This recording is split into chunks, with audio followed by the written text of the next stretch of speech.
What is up, Fence fam? Joe Everest, the fence expert. Welcome to another hot take clip, a short clip of a recent live Q&A on my main YouTube channel. For more information on my main channel, as well as exactly the content this clip was pulled from, check out the description below. Here's a question.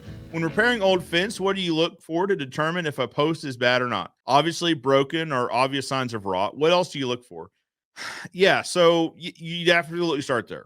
Visually inspect the post. Is it broken or, so what I'll typically do is I'll just take my boots and I'll scrape down a few inches to see if we expose any rot or insect damage, which rot is actually microorganism damage. It's not, anyway, see if there's damage to the post.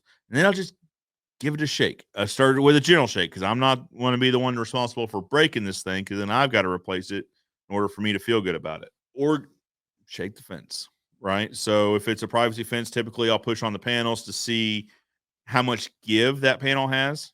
There's not a scientific way of doing that, right? I just know what a new fence should feel like when we shake it, how much give it should have. And if it has more than that, we should have a conversation about replacing those posts. But it's tricky, right? So how do you test it without causing further damage? So what you're doing by shaking the post or shaking the panel is you're loading, or you're putting a load on the fence, and you're seeing how much support the structure pushes back against the load that you're putting on the fence. How much load do you put on the fence without breaking it? If this doesn't have a lot of structure there and you put a lot of load on it, if you give it a good hard shove and you break that post, well, now the customer is going to say, well, you broke that one. So, I don't know.